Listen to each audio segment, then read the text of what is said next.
Selamat siang, Assalamualaikum warahmatullahi wabarakatuh. Berjumpa kembali dengan Budi Raharjo di Padepokan Budi Raharjo. Topik bahasan kita kali ini adalah suka duka menjadi dosen atau guru. Sebetulnya salah, dukanya menjadi dosen. Salah lagi, menyebalkannya menjadi dosen atau guru. Nah, ini sebetulnya kenapa topik ini saya angkat? Karena minggu depan itu adalah UTS di kampus ITB. Dan ini hari Sabtu. Yang tadinya Sabtu itu mau saya gunakan untuk santai-santai ya. Mau chill atau mau mau apa ya. Kalau yang saya maksud yang santai itu sebenarnya saya belajar ya. Belajar baca buku atau apa gitu. Tapi nggak bisa nih. Terpaksa saya harus menyiapkan materi ujian UTS, ujian tengah semester atau midterm. Nah, ini kembali ke topiknya dulu ya. Jadi ceritanya kalau saya lihat tuh banyak orang yang memberikan presentasi, orang profesional bagus-bagus, hebat-hebat memberikan presentasi ya 1 jam 2 jam, kemudian dia bilang wah saya pengen jadi dosen ya gitu. Nah dia pikir jadi dosen itu gampang ya, dan menyenangkan gitu. Semua selalu menyenangkan karena ya dia hanya memberikan presentasi paling lama 1 atau 2 jam lah ya. Jadi itu aja sih yang dia lihat. Ya mungkin ditambah dengan waktu dia mempersiapkan materi gitu ya. Jadi ada hal-hal yang dia harus siapkan materinya, ya dia butuhkan waktu untuk itu juga. Tapi di luar itu dia tidak sadar bahwa kalau kita ngajar ya, itu 1 semester itu kita harus ada mungkin 14, 15, 16, 12 kali pertemuan, tergantung ya, tapi jumlahnya belasan kali pertemuan. Dan itu rutin, harus dilakukan secara rutin. Misalnya Senin pagi lah, Rabu sore lah, atau apapun ya, itu dilakukan secara rutin. 1 kali 2 kali masalah, begitu rutin, nah mulailah menjadi hal yang menjadi beban. Kayaknya sesuatu yang menjadi pekerjaan atau menjadi beban itu menjadi tidak menyenangkan. Jadi itu ya, kalau saya itu, nah sampai di situ banyak orang yang udah gagal. Jadi banyak orang yang sebetulnya tidak ingin jadi dosen atau guru gitu ya. Jadi menganggap bahwa ngajar itu sebagai sebuah beban gitu ya. Jadi bubar jalan lah dia kalau datang ke kelas tuh menggerutu-gerutu gitu ya. Nah itu ininya ya. Nah dia belum tahu lagi yang menjadi hal yang kalau dari sisi kacamata saya tadi itu masih menyenangkan, ngajar rutin. Oh itu masih menyenangkan.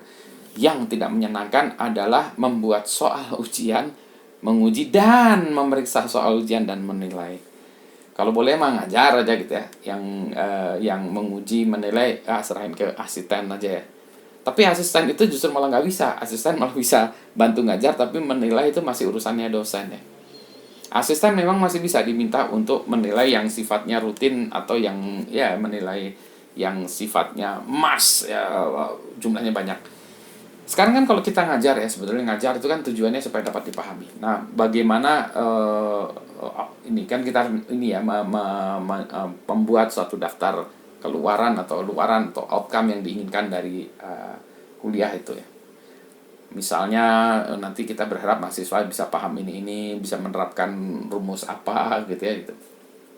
Nah, bagaimana kita bisa memastikan bahwa si mahasiswa itu bisa sudah sesuai dengan apa yang kita rencanakan tadi. Nah, itu kan susah. Berarti harus ada ujian ya untuk ngecek itu. Nah, ini kalau mahasiswanya 5 orang, 7 orang, 10 orang masih oke lah ya, karena kita bisa melakukan variasi ujiannya ya, bisa wawancara langsung, kita kasih soal suruh menjelaskan di depan kelas, masih mungkin ya. Kalau mahasiswanya udah mulai 50, udah itu, udah acak adut tuh, nggak mungkin bisa melakukan itu. Padahal sebetulnya kalau yang ini bagus ya, bisa kelihatan langsung kalau kita tanya ya satu persatu ya. Karena susah, maka biasanya dosen itu membuat pertanyaan yang sifatnya global ya. Semua ditanya, maksudnya bukan global ya. Yang langsung bisa ditanyakan ke semua orang bersamaan. Jadi ya udah kita buat 20 pertanyaan ya, atau 10 pertanyaan atau 10 soal atau 5 soal esai atau apapun gitu ya, kita yang ngitung gitu. Wah, itu harus di ini kan ya, soal dan tanda petik disamakan. Nah, yang repot kalau soalnya juga esai ya, yang mana itu ada jawaban-jawaban yang opini segala macam. Wah, itu susah banget karena lagi-lagi harus diperiksa satu persatu. Meskipun pertanyaan sama, jawaban bisa beda-beda. Meriksa satu persatu itulah yang menjadi masalah. Kalau ini kadang-kadang yang menjadi masalah itu kalau jawabannya pertanyaan yang jawabannya mirip-mirip ya, atau sama. mahasiswa pertama oke, kedua oke, ketiga udah mulai ada malas ya, keempat udah mulai malas, ke yang 37 udah ini jawabannya pasti sama lagi, jawabannya pasti sama lagi gitu ya. Makanya kalau dulu lawaannya tuh udah ada dosen yang udahlah gini aja lah, jawabannya dianggap sama terus kemudian dilemparnya ke atas. Kalau dia jatuhnya ini tulisannya di atas, dapat A, kalau ini nggak lulus. eh tapi itu ya yang menyulitkan adalah bagaimana kita bisa memeriksa tingkat pemahaman tadi ya, siswa itu sesuai dengan outcome yang kita rancang. Nah, bagi saya itu yang menyebalkannya. Saya tuh lagi-lagi ya pengennya, kalau saya sih ya, oh ya ini ada lagi nih. Sekarang gini, kalau misalnya hasilnya semua mahasiswa tidak sesuai dengan, atau tidak apa ya, tidak bisa mencapai yang kita inginkan. Nah, pertanyaannya adalah satu, apakah mahasiswanya bodoh semua, atau materinya ketinggian, atau dosennya nggak bisa ngajar.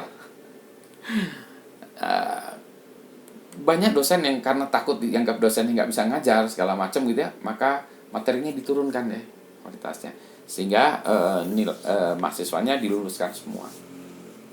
Itu yang susah. Terus kalau saya sih biasanya menganggap gini ya, bahwa mahasiswa itu sebenarnya paham bisa melakukannya ya, yang basic atau hal-hal prinsip dari mata kuliah itu pantas untuk ditanyakan, diujikan. Selebihnya sih sebetulnya bisa ditanyakan satu persatu ya, atau dibuat essay. Jadi itulah sebabnya saya senang membuat ujian dalam bentuk makalah. Nah, tapi repotnya di saya. Jadi adalah kejadian yang mana saya ngajar 3 mata kuliah, mahasiswanya banyak-banyak, jadi makanya ada 100-an makalah. Gempor itu bacanya. Balik lagi, hal yang menyebalkan dari seorang dosen adalah memberikan ujian, memeriksa ujian, memberikan nilai. Ya. Itu ada ceritanya bisa macam-macam. Anda bisa tanya deh dosen-dosen atau guru-guru Anda yang menyebalkannya itu. Tapi kalau dari segi ngajar, ini ya, berdiskusi, tanya jawab di kelas segala macam, kalau saya itu semuanya menyenangkan, gitu ya. Jadi saya harus melalui ini hal-hal yang tidak menyenangkan, perbuatan yang tidak menyenangkan, karena saya harus membuat soal-soal UTS dalam 2 hari ini. Sampai berjumpa kembali di Padepokan Budi Raharjo. Assalamualaikum warahmatullahi wabarakatuh.